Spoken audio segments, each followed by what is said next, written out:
All right. Was it the one you sent yesterday? Hello. So when you Where on the was? bottom right-hand corner, you can, I think, click on that links. There you go. Yeah, and you can send that to people. Okay. Well, all I did was click on me and I saw my face. No, oh, here you go. Maybe I have to do this. I swear to God, I'm in tech, and I feel like I'm crippled with this Google Yeah. Hangouts thing. Okay, so this is definitely not. Yeah, I'm not impressed by Google Hangouts. This is so confusing. I am constantly lost too. So I just sent you guys a link. I think that's the one you want to share. Okay. I think. I don't see it. It would be in the Google Hangouts, you make me so mad. see now? Oh, is that like that little link you have that just popped up? Yep, that one. I can't. Okay, there we go. Can I copy that? Yeah, No, apparently you can not. It share just that. fucking disappeared. As soon as I moused over it, I right-clicked on it, it went away. So hang on. Oh, here it is. I figured it out. If you click it. Well, in the upper left-hand corner, there's a little blue square box, Yeah. and if you click that, then on the right side, the link shows up. Now, can I copy this? Oh my God, I can copy it. There you go. Very successful. Jeez Louise. All right, let's see. We're live. I'm just going to retweet you, Vince. All right, well, I just tweeted it. Okay. I'm trying a different angle with the camera because the last time it was coming in from above because I have these giant monitors right here. And, yeah, you look like. And I feel like I was kind of slouching down like this in the whole thing. So now I'm upright. So you can look up my nostrils. Yeah. Oh my God, that's funny. Man. Yeah, now you look like you're lording over us. Yeah, what's with the beard? Whoa. Javelina! That's right. I gotta be in costume. I got my ponytails working. I'm ready. Oh, I have a total mop worth of hair, but it's underneath this, so I don't want to pull it off. You gonna do pigtails too? You know, I could do pigtails. I got some long ass hair right now. Oh, we should. We totally should. Which way does the? Oh, I can do it from here. All right, so I feel like I've already accomplished too many technology things just by getting here today, so I don't want to try to get to the document. What's on our agenda? So what we're going to do mental toughness today. We're going to do mental toughness. Yeah. Oh, and then last time we were talking about the omnivore's dilemma, and Yes. and I finished that, and I feel like I'm well versed and almost a vegetarian at this point. Really? Yeah. Have you been converted? Do we want to talk about that? Sure. Okay, so the book is basically about it's talking about industrial agriculture and how organic has basically just been kind of sucked up into industrial agriculture because you get somebody like Safeway or Whole Foods that says, "Oh, we like your organic product," but it doesn't scale well because it's just this kind of tiny little farm. Mm-hmm. And or like Whole Foods, they're another one. They went to some lettuce grower, and basically this lettuce grower had to go to Big Ag and say, help us out. And so what was organic and what we think is organic has now just become industrial ag. So they follow the rules, but the rules are kind of not to the standards that we would think. So the original idea was, hey, we're going to do it natural or whatever, but then it just gets bastardized. And so after that, I was like, okay, well, and I kind of had the idea that organic was a bullshit term at this point, but it basically talks about how the chickens and the pigs and the cows are everything, and so that just like hearing that, and I've watched stuff on like 60 Minutes, stuff like that, and it makes me cringe. But now I'm like, all right, I need to figure out where I'm going to get my meat because I'm not getting it from there. And then the vegetable thing is a lot easier. They have something called consumer supported agriculture. So basically, you find a farm that's doing it the way that we think is organic, and they do these deliveries. So for example, I'm going to pick up a delivery tomorrow in San Ramon from some farm that's in California that does it the way that we think is organic. They're doing it naturally, it's sustainable, and I'm not really into the whole sustainability thing. I just don't want crap in my food. Yeah, my CSA just got dropped off on my doorstep like 10 minutes ago. Nice. Oh, so you do this already? Yeah, I used to Yeah. have one in Vermont. Yeah. Well, Our work used to do it. there's a website that I think it's called Local Harvest, and you can pick your geographic location, and they show you what you can get and when you can get it.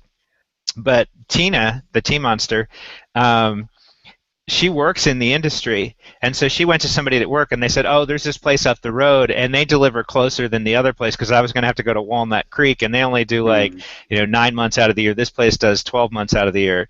So that's just I went through this book. I am kind of converting over, and this is where I am. And poor Christine, it's like the old joke is, my wife's a vegetarian, so I'm a vegetarian. Well, it's kind of the other way around. And since I cook, it's basically whatever I cook is what she eats. So last night we had a meatless dinner, and she was like, "Okay, I guess this is what we're doing."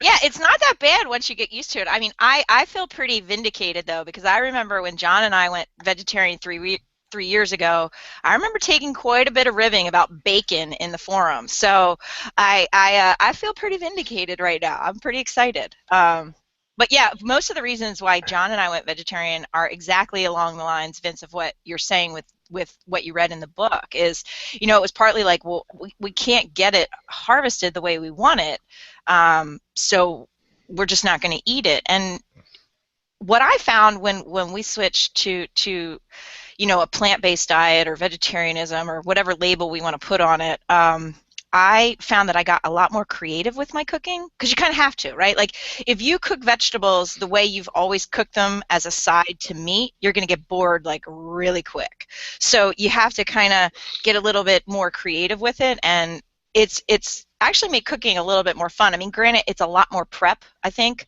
in terms of, lunch, breakfast, dinner, everything's kind of needs quite a bit of prep, but it's I like good. a little pop-up. Yeah, I know. We're like professionals. I love it. Fancy dancy. But yeah, so I really like the switch. I feel a lot better doing it. And the next step for you, Vince, is to get chickens, although I'm pretty sure they're not HOA approved. They are not HOA approved. Dang. We have a ton of turkeys in the backyard, but they're protected, so it would be illegal for me to bow hunt them in the backyard.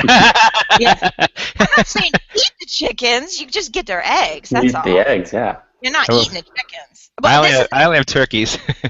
I will say too, this is the funny thing, right? When we first started this, it was all like, we can't get the meat harvested the way we want, right? Or so we did it all for this naturalist thing. And now when we got the chickens, because the egg issue is also pretty nasty, so we got our own chickens, and they have such personalities. I'm like, I cannot eat meat because these are like these are things. Like, these are like my little pets. Like, how could you ever eat them? This is ridiculous. They all have names.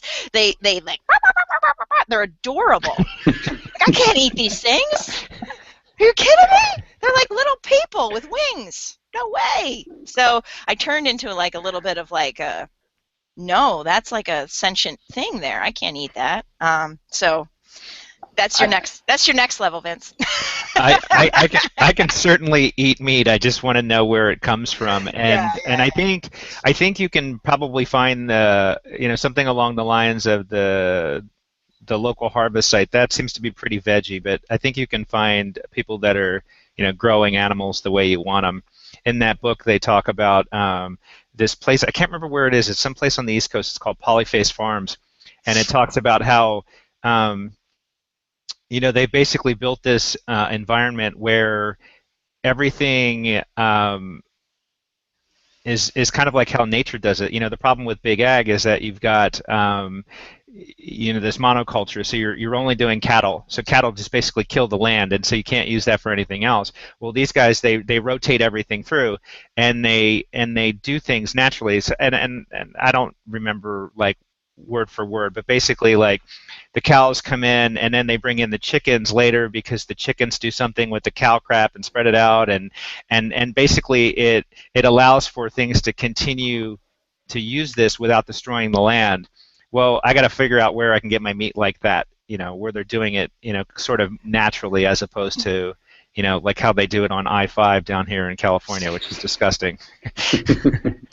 But I still like meat, and I'm still going to eat it, and I don't care if it has meat. I just need to figure out where I'm going to get it. Well, I'm going to complicate this discussion just one more little tick. I had actually listened to a podcast last week. I think it was on Trail Runner Nation or something like. I think that was the podcast, Trail Runner something. And they had interviewed the guys from, I'm getting up the name of what I was listening to because I want to accurately represent them. Trail Runner Nation, yeah. So they had interviewed these guys that had created the documentary Cowspiracy, which is just came out in September on Netflix. They had actually been traveling the country. The story's great. Like it's the podcast is definitely worth listening to. It was really good. I don't know how long ago it was though. It wasn't recent. Like I went back and anyway, they interviewed these guys that did Cowspiracy, and part of the issue with the cows is even if you're getting like grass-fed cows and you're thinking that's good for you, that's actually worse for the environment because you need so much more land.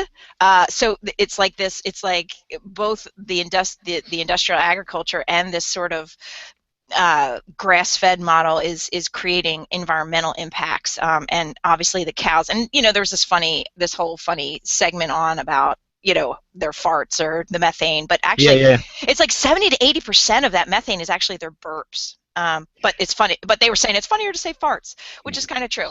But yeah, I thought that was really interesting in terms of you think you're doing this good thing by doing this grass-fed, and it's actually worse. Right. Well, and then they were in the book they were talking about, there were a couple things. So he went down to Whole Foods. He went through different things. Like he went to McDonald's and he went to a feedlot and then he went to, I see a dog tail over in the corner. That's funny. Yeah. And then he went to Whole Foods and he said, and he bought this chicken named Rosie that it's organic and it comes from Petaluma Farms, and this sounds all great and it's it's free range, and basically they've bastardized the terminology, and he went up to Petaluma Farms, and apparently they're just all in this giant room, and basically they won't let them out for 5 weeks, and at that point they won't go outside because they're too scared. But on either side of this giant building where all these chickens are housed, they have these two little doors that go out to these little patches of grass, and that's their free range.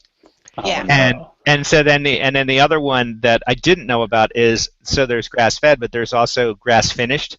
So basically they're feedlot cattle, and in the last few weeks they put them out to pasture so that they eat grass, and then they call that grass finished, and it makes you kind of believe that, oh, well, this is better than the other, but basically it's still feedlot cattle. Yeah.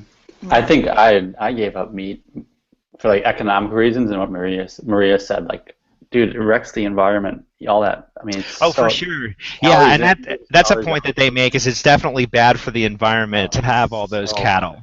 Yeah. Oh, they use so much water, and like the amount of calories they take to make a calorie of food is just ridiculous. Well, and this whole thing starts off with corn, and how corn is subsidized and how cheap it is, and how the farmers, they don't really know anything else, and it's this government handout, and so they just continue to do it, and how bad that is for the environment as well. And I'm definitely not that kind of guy, but because to me it's just an evolution of like, how do I become a better athlete? And gave up fast food, gave up pretty much anything that was, like in a package that's microwavable or whatever. And this just seems like the next evolutionary step. Yeah, and I used to do meat. Like I used to do like grass-fed and sustainably raised fish and all that. But even then, man, I go in veggie completely. I feel so much better when you work out. But you eat chicken, don't you? I don't eat it anymore, no. I don't really? You gave up chicken? Holy crap. I gave up everything. Because they're cute, Matt. You should eat them. Oh, no, my old roommates have chickens now in Vermont. And Just a couple of my friends up in Minneapolis. I think California needs to get on that train. It's impossible to have chickens in California. Everyone lives too close together. I have to real quick correct myself. I said it was Trail Runner Nation. It was actually the Rich Roll podcast. I listen to too many of these things. This is what happens when you train for 100 miles. You listen to like 19,000 podcasts, and they all sort of together. So I just wanted to correct that for anyone listening. It was the Rich Roll podcast talking about cowspiracy. And it was the September 13th episode. Yeah, all two people. No, we're going to replay this. We're going to be big, people. Yeah. This is pretty, and it was really interesting to listen to, and I put the Cowspiracy in my queue on Netflix. I definitely want to watch it. How do I get it back to where the camera goes to who's talking? Don't click on somebody. Like click off of all of us. Click on the face that's talking right now, or your face, or whichever one. Like in the middle of the screen. If I click on any one of us, the box stays down there, and then it stays on me. And now I can't get off of that. Maria's, what's this? Has added Google effects. I forgot. We got to have that. Oh, I give up. Anyway, continue on. You don't want to stare at yourself the whole time? No, I was actually staring at you, and Matt's a little box down in the corner, so. Oh, okay. All right. So what are we talking about? So we have beyond the physical and mental. Or beyond the physical, mental fitness. Sorry. Put the punctuation in the wrong spot. Okay, mental fitness. We're moving beyond the cute chickens and poor cows. Yeah, no chickens anymore. They are cute though. They have such personality. Mm-hmm. Okay. Do you have a rooster? No, that would get us in trouble. I was going to say. Lily photobomb! There she is!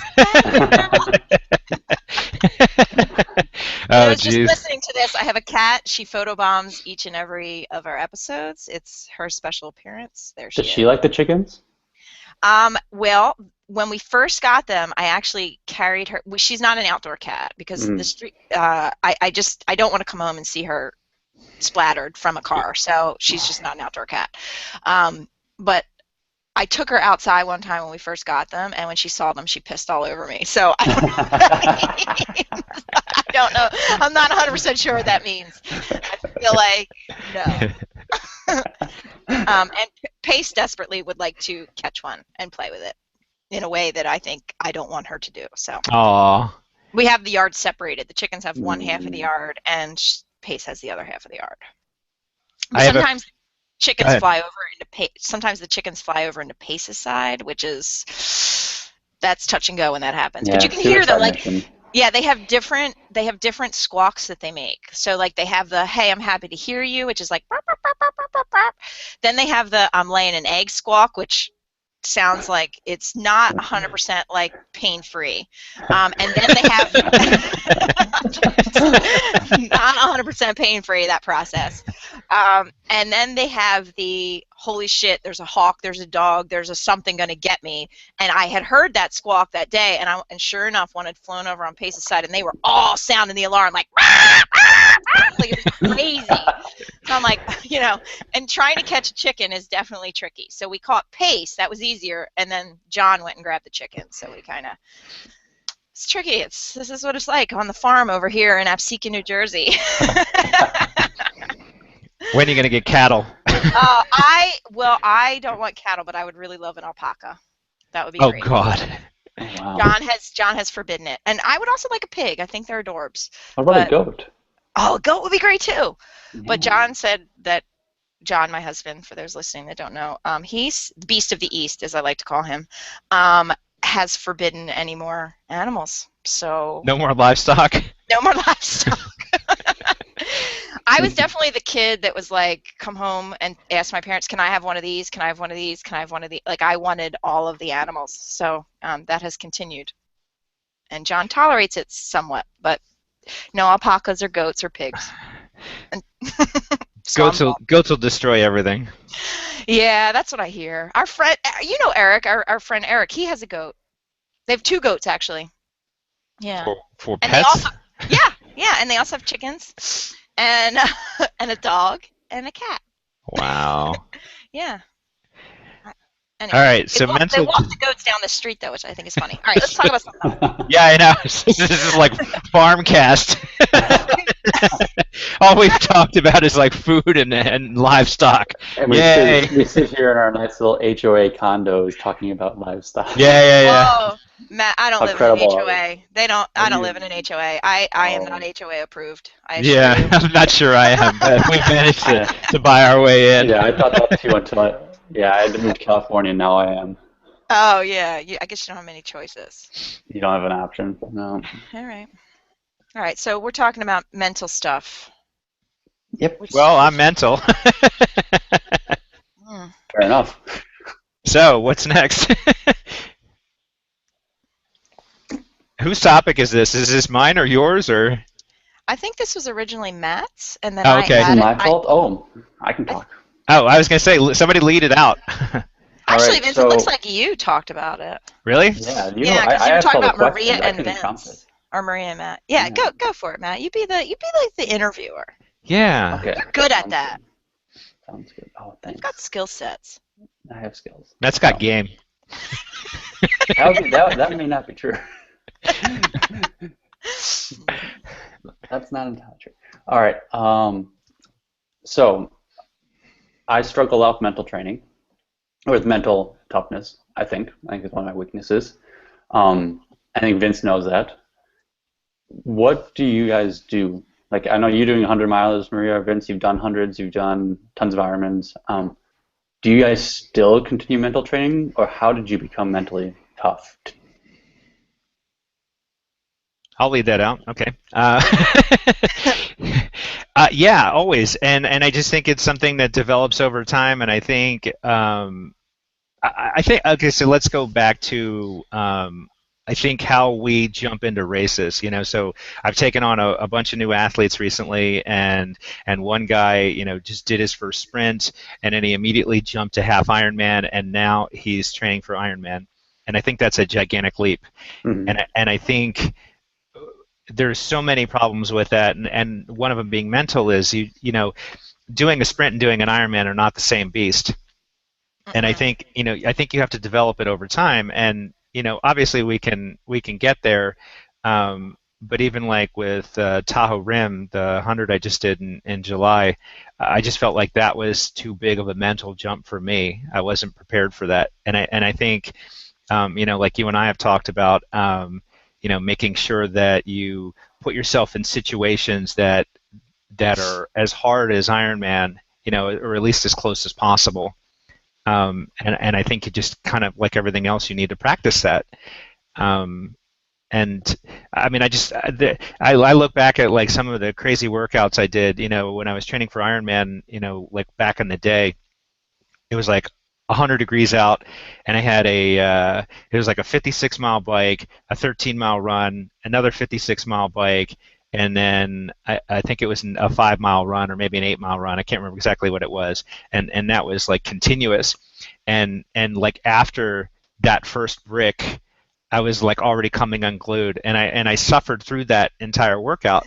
Well, by the time I got to Ironman, it didn't seem like anything in compared to that day, and I've had a lot of those days. I've had a lot of like Christine right now. I think she needs to get put into situations where the day is harder than Ironman, and I said I think maybe you could benefit from doing a training camp.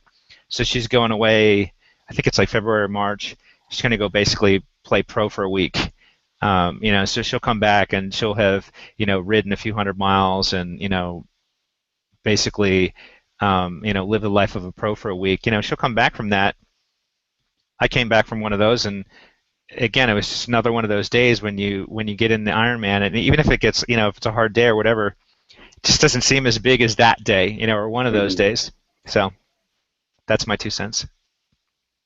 Yeah, I think so. The mental piece is probably for me the most important part. I mean, the physical training is a given, right? So you're going to do the physical training, but like what Vince is saying, it's not just like doing the rides or the runs or the swims. It's your reaction to those things. So there's so many things you can't control in training and on race day. But the thing that you can control is your response to them and how you think about them and how you do or don't fixate on them. So, when I think about mental training, I think it's always and every day. Like it's a never stopping thing. And this is one thing that like Vince was saying with the people he coaches, similarly with me, I feel like sometimes as a coach, my bigger job is the mental training, Yeah. than the physical putting the dots together in terms of here's the rides, here's the runs.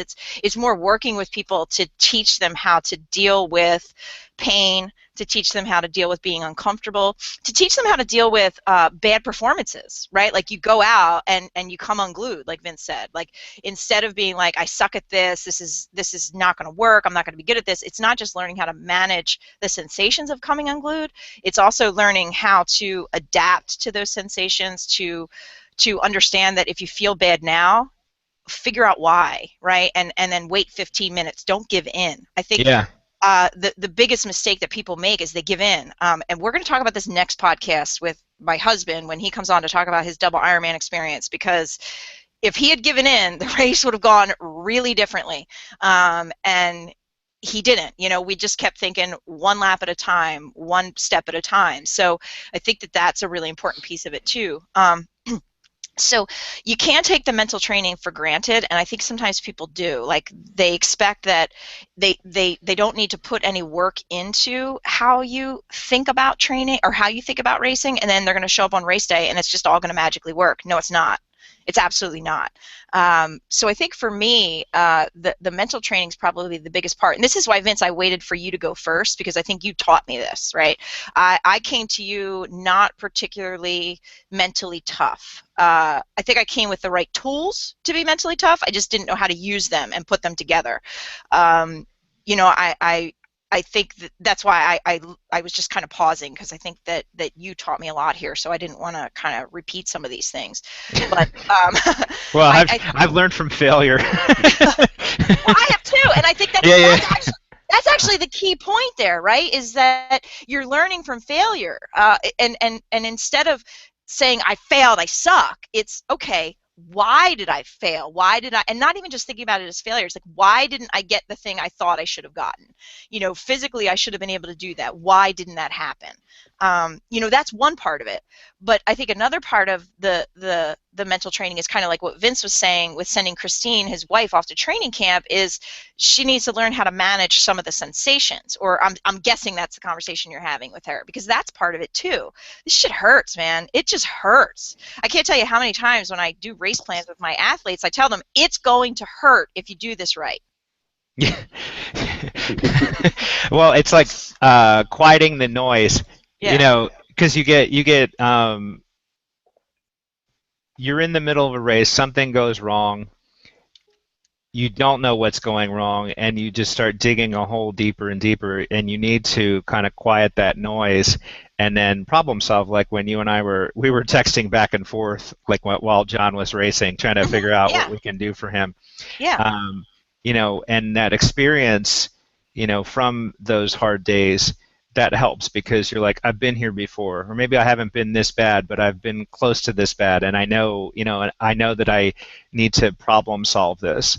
But I think that's something that's developed over time, and I just think, like Christine, I keep wanting to put her into harder situations. We did that trail marathon last year, and it went longer than we thought it was, and she was like, oh, this sucked, and I didn't want to do this, and I'm like, no, this is awesome.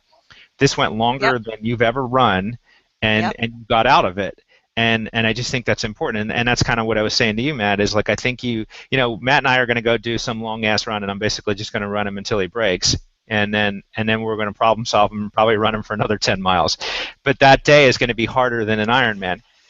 Yep. And then once you can master that, it's like people, Maria's going to do 100, and John will say, running 100 is like running 50. The difference is that pain that you are feeling at 50 miles, it just extends for another 50 miles. But everything else is pretty much the same. But if you can wrap your mind around it, then it's just like, if you can run 50 miles, you can run 100 miles. And if people think that's like weird or whatever, but it's just true. And if you've done it, you know what I'm talking about. It is, and at that point, from like 50 to 100, it's really just everything between your ears at that point. You got to quiet the noise. You got to problem solve. Things are going to go sideways. It's a really, really long day and night and day. And Maria's going to experience that. Ta-da! Yay! Well, I've already experienced it, at least in terms of the length, right, with the double Yeah. Ironman. But I fully understand that running for 24 hours is different than swim, bike, run for 24 hours or 25 hours. So I do get that, but I think that that's exactly right, that you just kind of have to wrap your mind around what it is and try not to think about the end point. If you think about the end point, yeah, it's going to be a really long day and night and day. But we actually have someone tweeting us. We do. Yeah. We got a viewer. Nice. Woo woo! Scott on Twitter asks us, how important is doing really stupid things to building mental toughness? He also says you're looking good today, VM. Oh yeah. You know, I wanted to say that I dressed specifically for Scott today. After catching crap from my button down. Yeah, I think. So I know what Scott's been up to lately, and I guess the difference, you know, and something I said to him was, it's cool to do stupid things, but you just got to make sure that you're not just miserable the entire time. Yeah. You know, especially when you're trying to develop that strength. And I actually know Scott pretty well, and I think Scott is a really tough dude, and I don't think that he has a problem with that. I think, you know, but he does kind of fall into that category of like he's excited by racing, and so he's like, I want to do everything, and it's like, all right, you need to pare that down to the things that are really important, and then what you need to do is you need to complement that, you know, with things that will help you for those events. You know, so, you know, everybody that's ever worked with me knows that I won't let them do anything shorter than a half Ironman leading into an Ironman. I don't think the you know, like throwing in a sprint distance is valuable, because, you know, for me, if I go do a sprint on Saturday, my whole Saturday is wasted for an hour's worth of work. My whole Sunday is wasted because I'm completely wrecked from the sprint. Whereas normally I would have done, you know, 5-hour ride, probably, you know, a transition run, maybe a swim in there, you know, 4,000-yard swim, and then maybe a long run. Well, that's a hell of a lot more time than that 1 hour sprint. So I just think you need to pick and choose, as I'm like staring at his Twitter icon. I think you need to pick and choose what races are really important to you and then complement them. Do you have sort of, I know you usually say like 8 weeks out you do like a big day. Do you kind of have a template you would recommend for like an Ironman maybe? You know, stock stuff. I've done things over the years. Like I used to like doing a half Ironman. Kind of, you know how I have those at 5 and 3 weeks out from the race. I like those 2 big weekends. Mm-hmm. I used to take that middle weekend, forget the big weekends, I'd take that middle weekend, the 4-week out weekend, and do a half Ironman. But even that I found to be less beneficial than having those 2 big weekends. I like that better. So if there's anything that is almost consistent for everyone, it's 5 and 3 weeks out. There's going to be a long ride, a long run. The following week's going to be a break, and then the 3rd week out, there's going to be a long ride, a long run, and then tapering down. Your breaks aren't very easy. I just want to throw that out there. What's that? Your breaks aren't very easy. I just want to throw that out there. Do you need a hug? Oh, pumpkin! When you say break, it means like only like 18 hours this week. It's just, yeah. It's just not.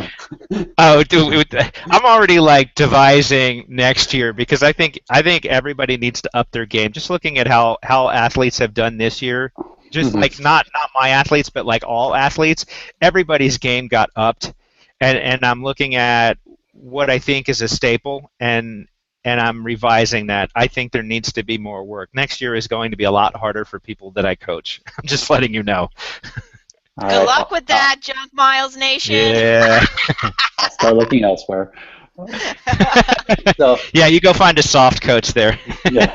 So besides like really crazy days, Do you have any other techniques? Maybe during the race. What do you guys do? Do you do mental tricks? Do you do counting? I count my breaths. That's what I do. Wow. Yeah. Um, I don't know. I mean, like when I'm in control of a race and things are hurting, I don't need to like chant things in my head. But like at Tahoe, it just got out of control for me, and it got out of my hands. Like I wasn't. It took me a long time before I could get things back together. It just seemed like there were so many things that were going wrong that I couldn't diagnose it. Usually, and I try to do it. Like last weekend I went out and I did a 38-mile run, and I intentionally threw off my nutrition because I'm playing around with feeding off the course. I want to carry less with me. And so what I did was I stopped by the store and I got this. It was like almost 600 calorie wrap, and I ate half of it. And then I think 45 minutes later, I ate the other half. And the idea was I wanted to really kind of cause problems with my stomach, and then I wanted to work through it. And I just on that note, I heard a pro once ate like Taco Bell before a big workout just to make himself really sick so he could test his nutrition. yeah, well, ice cream sandwich run. So Oh Tim God. Tweedemeyer, Western States, used to do this thing where he would do what does it say? Famous on the internet. I gotta put this Twitter thing down. So I think 30 miles out from the finish at Western States, there's a big aid station, and what he would do is he would stop by this store that is in that town, and he would get an ice cream sandwich and a 20-ounce Pepsi, and he would down them. And I'm thinking, oh my God, that's crazy. I mean, you got like all this sugar and you've got the carbonated beverage. But his thing is, he thinks it's an eating contest and you need to really calorie up at that point, and your stomach is just not going to be happy about it. So he like puts himself in this crazy situation where he's dealing Mhm. with this problem of his stomach, which was probably shut down, I would Yeah. imagine. Oh God. And that's kind of what I was doing, but not to that level. And I managed to get through it. I was like, all right, I can't take in a lot of liquids. I definitely can't take in any calories right now. I need to deal with it. But that was one problem. And it had other symptoms. But when I was in TRT, there was just my knee was hurting and my head was in the wrong place. There's just too much stuff going on. Sometimes it just, I just think, if I got into a situation that was as hard as that, again, I think I could deal with it a little better. But that was the first time that I had taken it to that level, or at least in a long time. Yeah, so I have a couple things to say too to add on to what Vince is saying there about it. And Matt, you had asked specifically about like during a race, like Hmm. what you do. So I've got quite a few little tricks that I do, and like Vince said, it does depend what's happening in the race. If I feel great and all is going well, I need to do nothing except zone out and move. That's it. It's really not that hard. But let's face it, in an Ironman distance race, it's very unlikely that that entire marathon is going to feel fan freaking tastic. If it does, kudos on you, man. That's an awesome day. But it's unlikely to kind of work that way. So a few things that I do use the counting, but the counting probably only comes into play when I'm really off the rails, and I have and I there's nothing I can't get my brain to redirect in a positive way, because my first response is like if I'm feeling bad, it's to sort of assess the systems, right? Like, why do I feel bad? What's the problem? Is it my stomach? Am I just like a little baby pumpkin and I need to harden up? Like what's going? Like, is it just hot and I need to get a little tougher, or like what's going on? With the pigtails, that's very effective. Yeah. Yeah. I think that's my first step, and this is something that I definitely learned from Vince, and it's a key mantra of mine that I use in training and racing: is less emotion, more objectivity. I mean, I repeat this to myself constantly. We joke about me being emotional, but I've learned that once the gun goes off, I am a pretty rational racer. I rarely fall into the old kinds of emotional states that I used to, and this is because you have to actively do it. You're in control of your head, so you have to do that. So the first thing, assess all systems. If it's going off the rails, what's going on? Is this a big problem? Is this a little problem? Is this just me needing to be hardening up?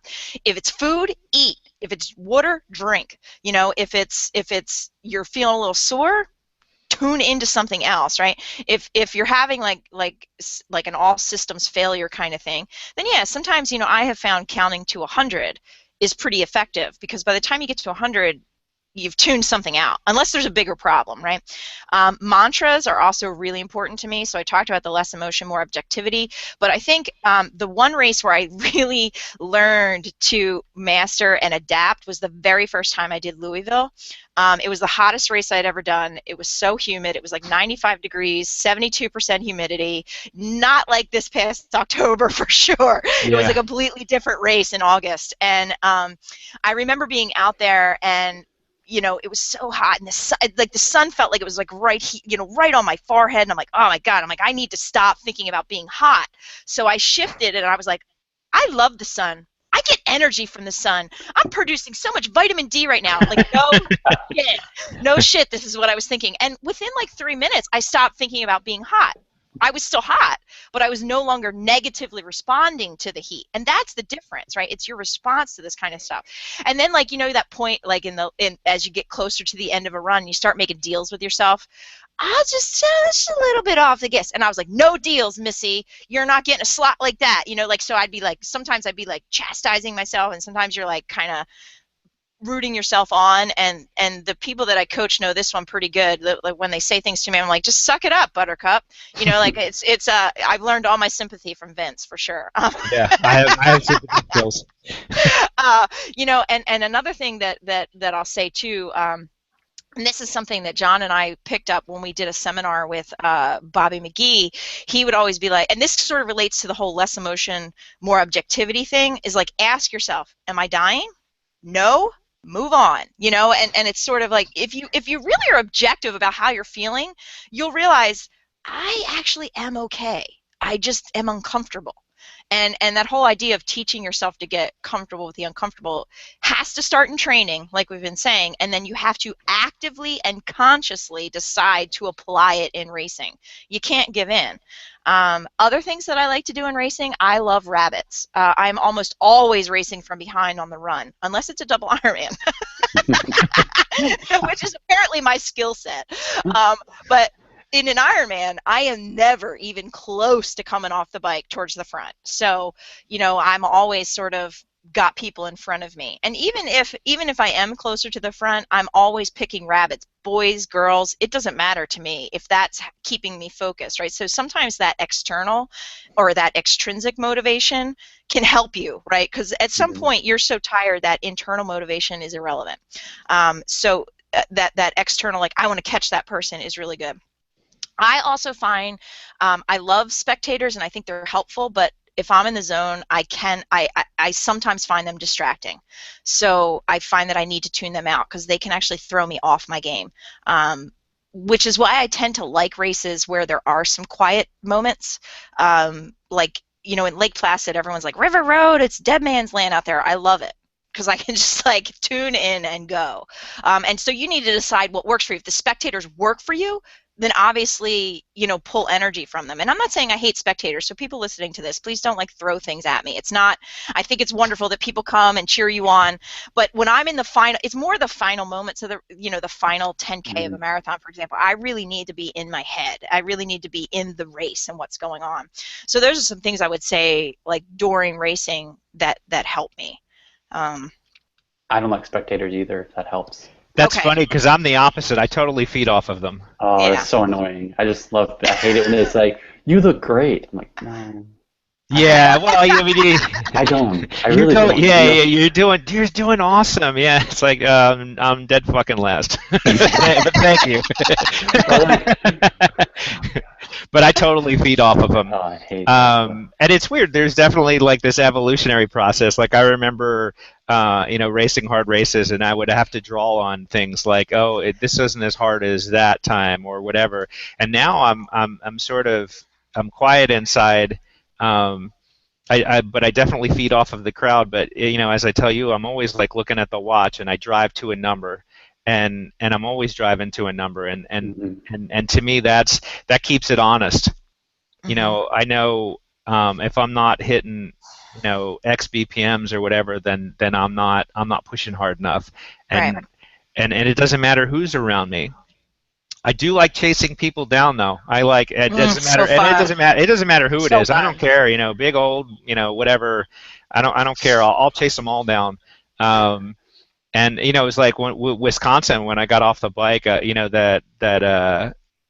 think he was like third overall or whatever. He was coming out in the second loop, and I'm like, "There's somebody to chase after." And then I wound up pacing him. And I was like dragging him. I'm like, "Come on, bitch, let's go." Yeah.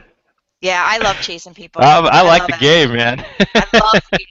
I think that's the other thing too. Like you have to figure out, like mentally playing the game works. I try, like in a long race like Ironman, you got to be careful how soon you start playing the game. Yeah. You have to be mindful of that. But the game, the strategy, the tactics, I mean, it's so fun. Like it's just, I mean, like in shorter races or things, like there's some races we do around here.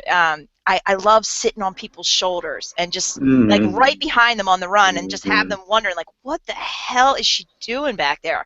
Or the opposite of that, like, okay, I'm going to pass this person, but I got to collect myself and make sure when I pass them, they're like, oh, hell no, man, I'm never catching her. Yeah, So you got to pass and get out of sight. you got to pass and get out of sight. Yeah. But some of the races we do here, like we have some races here in Atlantic City that are crazy windy on the boardwalk, like in the early spring. So I will certainly, like there's this one 10-miler and it's out and back, and it's almost always one direction is full-blown hardcore headwind, and it's almost always the way out just because of the way that time of year and the way the wind blows. So I will sit on somebody right behind them like track style, and they're like, what the, look at me, I'm like, what's she doing back there? And as soon as we get to the turnaround, thanks for the lift, see you later. Being short has its advantages with that kind of stuff because you could tuck in behind people pretty easily. So one thing I do, have you guys heard of the tough principle? TUF? No. No, that's the one I use. Is when I'm fading or when I know it's starting to hurt, I do technique under fatigue, and I tell myself to be tough. And I, like a couple weeks ago, I was running. My girlfriend usually bikes along on my long runs. She tags along. Nice. And like towards the end, she'll start whispering things. She'll hand me water bottles, which is great. But then she'll also start whispering things like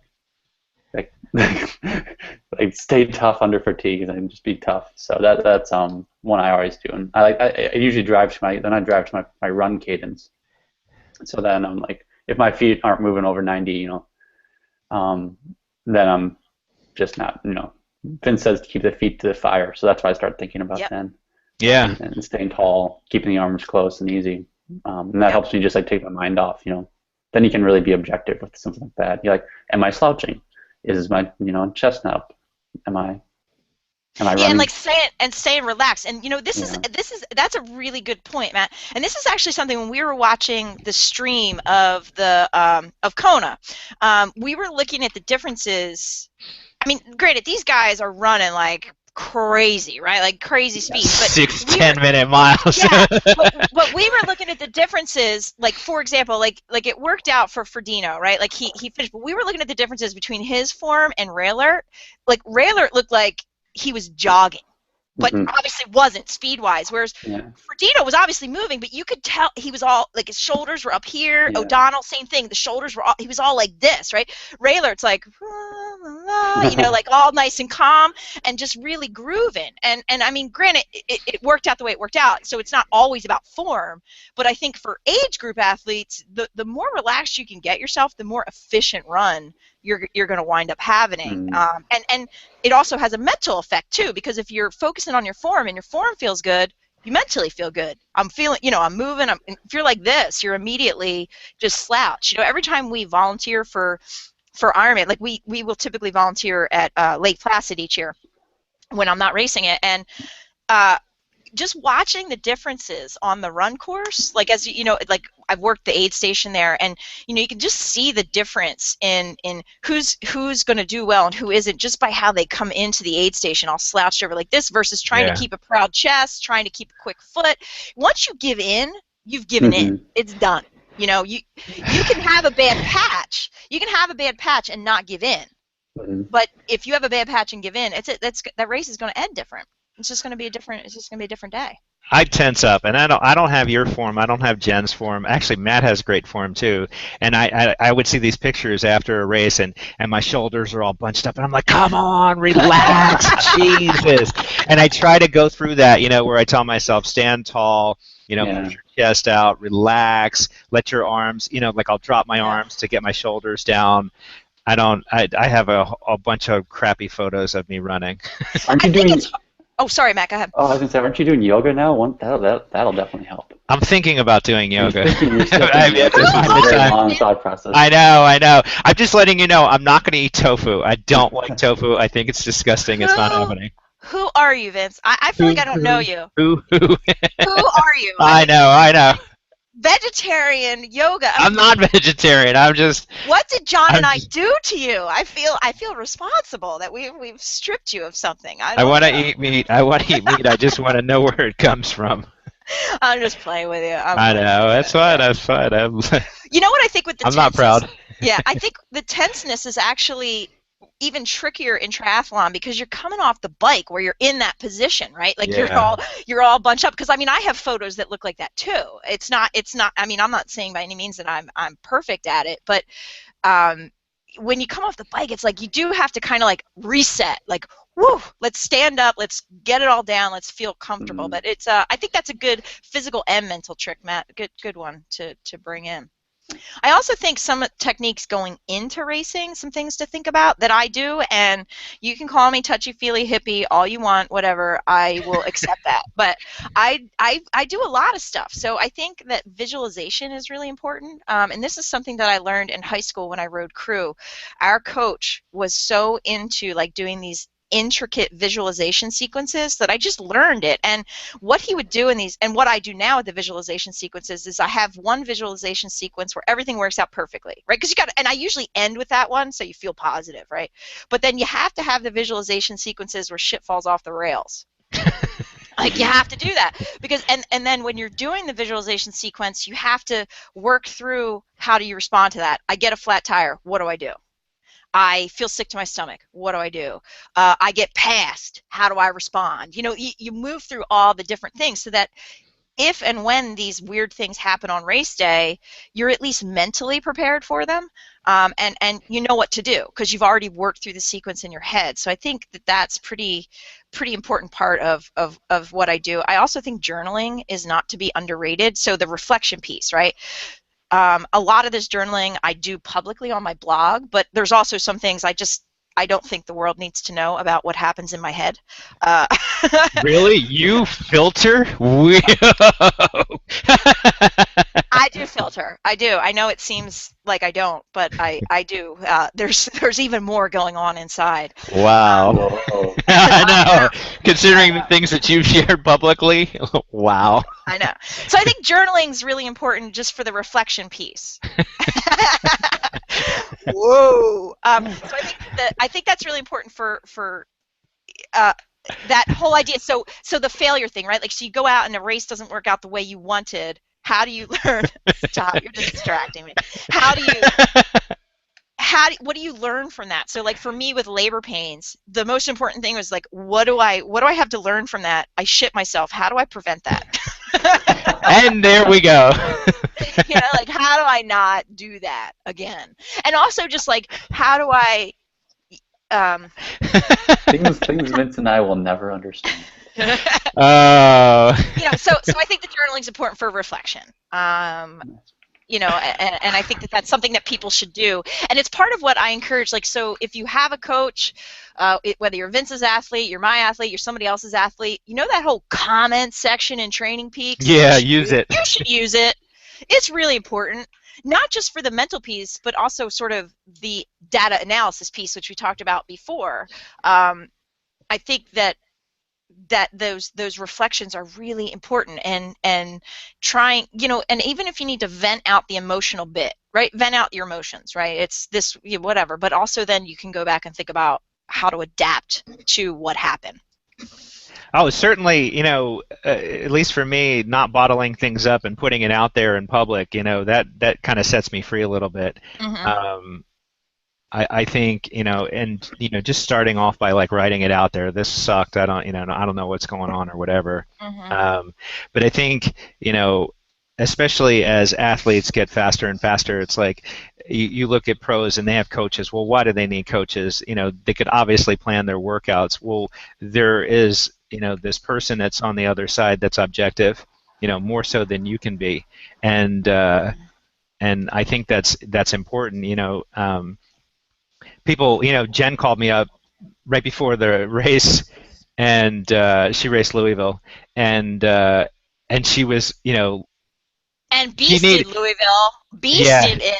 yeah, Said what? that's my first age group win as a coach, Yeah. so that was pretty awesome. But she she called up and she had a problem and she needed to talk through it, and and that's, I think, important, is like having somebody there, that you can, dump those things to, and and get a second set of, eyes or whatever, more so than say like the training aspect of it. Maria, I'm sure, could plot out, her own training for, for whatever, but just having that other person there, kind of helps out. I don't know. I don't. It's weird because I'm super emotional. I take everything personal except for my athletics. I've like become so detached about it. I just don't care. Like if I race Ironman, I don't care anymore. I don't. I mean, and I want to do well, but I've completely detached from it, and it's just at the end of it, I care about it, but during it, I'm just like, it's all about like the process, the numbers, whatever. Mhm. And I think you get there, and you've really like done well. I was gonna say mastered it, but I think that's probably taken a little too far. All right, we're coming up here on an hour here, guys.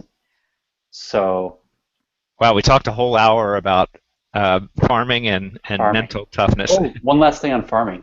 Have you guys heard of the app Eat This Much? No. No. That's what I use now to What is it? Eat this much? Eat This Much. I gotta put a plug for it because that's what I'm doing now. Vince knows this, but about me. But I am a man of a plan, and I stick to plans. And most of my life I'm a list maker. I'm one of those people. Mhm. I have Lists are awesome. I have lists for everything. And this is a list for my food. And it is a very, very, very good app for meal planning and grocery shopping. So it generates, you can set your calorie intake, your macros, and it'll make meals for you and then give you grocery lists that you can go and do. And you can set the complexity of every meal. You can tell which meals you don't need because you're eating out. It's one. I don't have many apps on my phone. This is one. This is better. This is the training pizza of my food. I use it pretty religiously, and it helps me because I'm not that creative with my cooking. It helps me like cook new things, and then I just go walk into the grocery store. I don't have to think. It has a list of things I need to buy, and it remembers what I bought last time, and so it's really solid. If you have meal planning problems, which I do, so I use that. Oh, one more. Seafood Watch. Monterey Bay Aquarium has this app and site, and they have like a pamphlet or whatever, and it tells you. Yeah. What's that?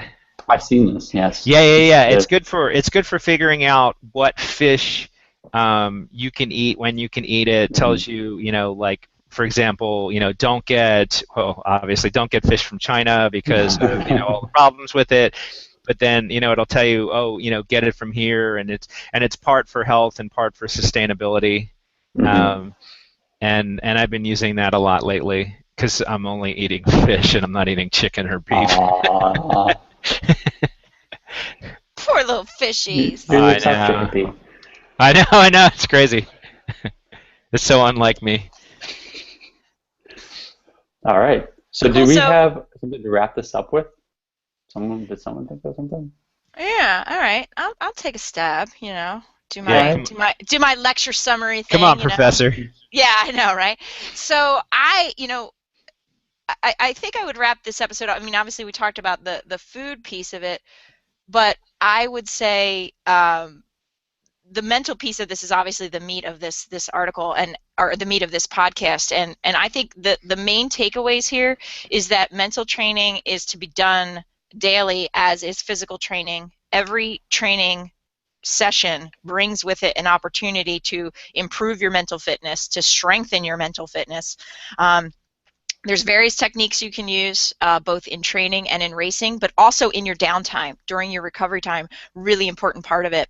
I'll also give a shout out to my blog. I'll be self-promotional, but I have a lot of mental training pieces on my blog. So if you go to runningalife.com, you can go to the training section, and there's a mental training whole section about it because I've written a lot about it. But there's also like my race reports. You can get an insight into the thinking and the things that I've learned. I think that if you're looking for more resources, you can look for that there. But yeah, and she's also got an article on how to get fecal matter out of your running shorts. That's a bonus. That's a bonus content. One more thing on mental. I think one of the things that you've heard me say is that you need to take a mental break from things. You can't just keep grinding down because over time, over years, that weighs heavier than the physical. Like I can get up and I can go run something anytime I want, but mentally I'm just like I can't do this anymore. And I think it's important at the end of the season to kind of break off at least from some, if not all, of the training for some period of time, so that when you come back, you can dig really deep when it counts. So I'm gonna leave that there. We might hit that later on, but yeah. I feel like that was targeted right at me. No, it was actually more something that I learned because it's funny when you're training for Ironman, when you start doing well, you get excited about it and you want to continue training. You want to continue training year after year, just stringing it together nonstop. And I got to a point where I was like, I can't do this anymore, and I don't care if I'm going to lose fitness. I was afraid I was going to lose fitness. And so I was like, that's it, I'm done. And I finished Hawaii that year, and my bike stayed in the box, and I didn't pull it out until like January. And I was like, I'm gonna be slow, I'm gonna be slow. I'm not gonna, I'm gonna suck or whatever. And sure enough, my fitness came back quickly. And then after that, I was like, I need that break every year, and I take that break every year. So it's good to, even with the diet, like, I'm very strict right now. After Javelina, I'm going to fall off the wagon. I'm going to enjoy Thanksgiving. I'm going to enjoy Christmas. I'm probably going to be 10 pounds heavy, but it's okay. And you need that break from that strictness. So, sorry, recap. You want to recap again? I stole it and ran with it again. No, that was good. Just do all the things we talked about, and you'll be fine. Yeah, do it all. And go to Maria's blog. Yeah, come see me over. And why doesn't Matt have a Twitter account yet? I do. It just is very inactive. No. That's your work account. We don't want to soil your work account. I thought we made a Yanking change. We do. Okay, yeah. maybe we do. It's on Twitter. Yanking change. Yanking chains. Yeah, that's what we're called. Yanking change. That's the homeless podcast. Yeah, and I'm Mass Life on Twitter, and Vince is Philog. Yo. Philog. I don't know how. I always pronounce it as a word. I know. It doesn't matter. I don't. People are like. Is it Philog? It's a log. Yeah. It's a Portuguese donut. That's and so if you do a search for it, you come up with my blog and then a Portuguese donut. Yeah. All right, kids. All right, let's wrap it up. I gotta go get on my bike. Okay. Thanks for listening. Thank you, guys. Good talking to you guys. See you next time. Next time. Oh, yeah. Well, we'll talk offline. All right. Bye. Yeah. Bye.